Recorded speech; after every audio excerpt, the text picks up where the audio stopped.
continue the material. Let's pray together. Thank you. So guys, I have a quick question.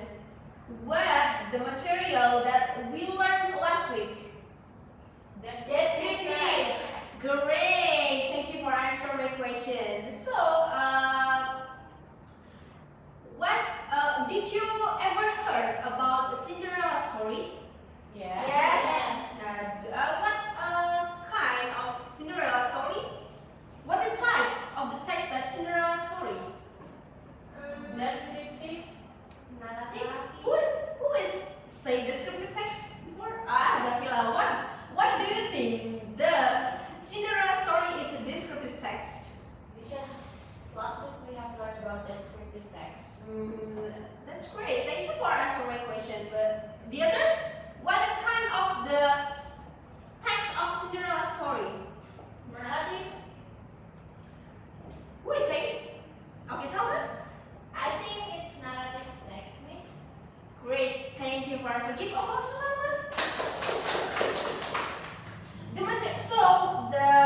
The material today is about narrative text. So who knows about narrative text? If you know, you can raise your hand first. Nindi? Yes. Narrative text is text about imagination or maybe entertain the reader. How about everyone? Do you agree with the Nindi's answer? Yes. Okay, give applause to Nindi. That's a great answer. So, the narrative text is a story that tells us about events, characters, and problems. It usually has a beginning, a problem, and a solution. Nuril, can you have attention for today's material? Okay, Miss. Great, thank you. So, can you read what? Can you say what is narrative text?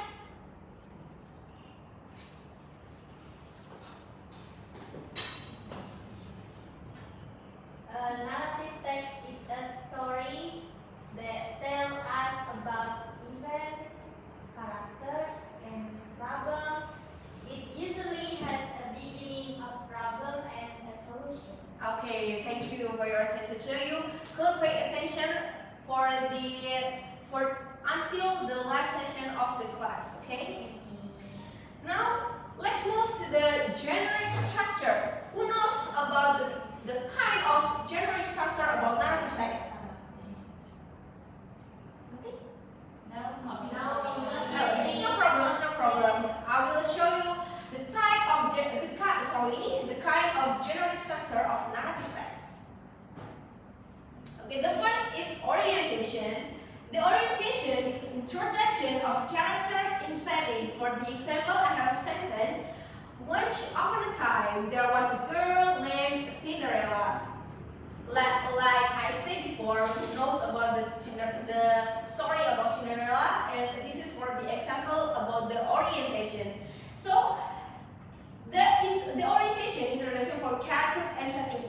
So, who is the characters in this sentence? Cinderella. Okay, thank you. Give applause to everyone. And who knows about the setting? Raise your hand first.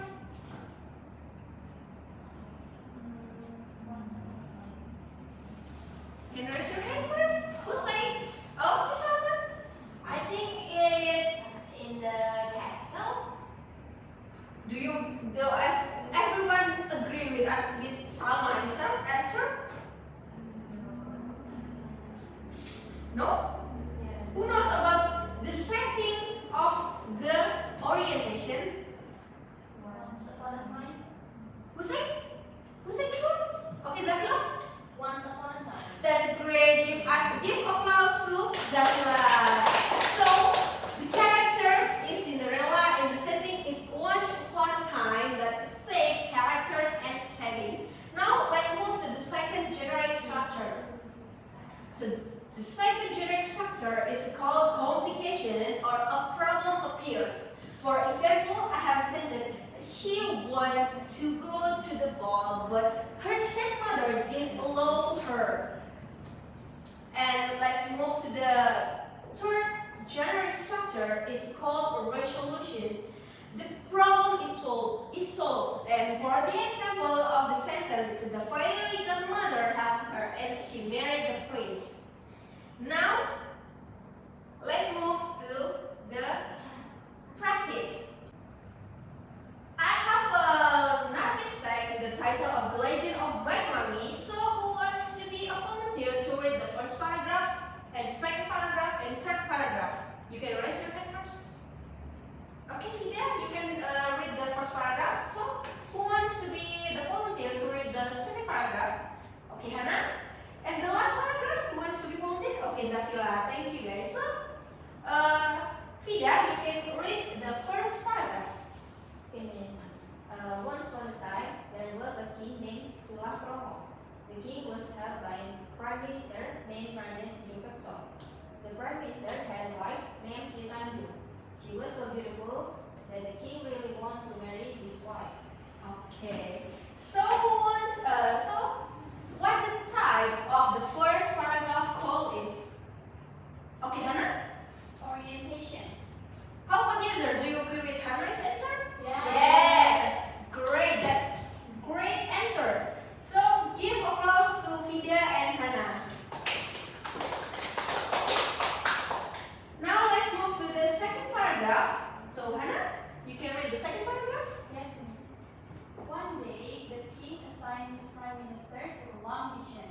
While the prime minister was away from his wife, the king tried to get Sri Tanjung. However, he failed, and he was very angry. Thus, when Sidopakso went back, the king told him that his wife was such an unfaithful wife. Soon, the prime minister was very angry with his wife.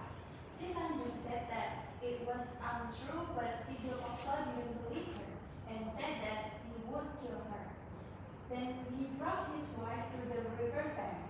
Before he killed her and threw her into the river, his wife had said that her innocence would be proven after Sidopakso killed her. After that, he threw her dead body into the dirty river. Thank you, Hana. So who can guess what the type of the second paragraph is? How about this, Hana? Is it complication, miss? Complication. How about the other? Do you agree with Salma's answer? Yes. Correct. Give applause to Hana and Salma. Great answer. Now let's move next. We move to the third paragraph. Who wants to be volunteer before? Okay, Zafila, can you read the third paragraph? The shocking fact happened not long after that, when the river immediately became clean and began to spread a wonderful fragrance around. Sidopakso said, Banyuwangi or Banyuwangi. This means fragrant water. Banyuwangi was born from the proof of noble and secret love. Thank you, Zabila. So who can guess what the third paragraph called is? Okay, Nidhi? I think it is resolution. Resolution? How about the other? Do you agree with Nidhi? Yes. Great. Give applause to Zabila and Nidhi. Thank you for your volunteer to read the text. Now, maybe we in the last session of the material today. So before you are go home, I have an assignment for you to do at home. So the assignment is you can write a narrative text based on your imagination or something like that. You can make it based your own story. So thank you for your attending my class. Thank you for your attention. So stay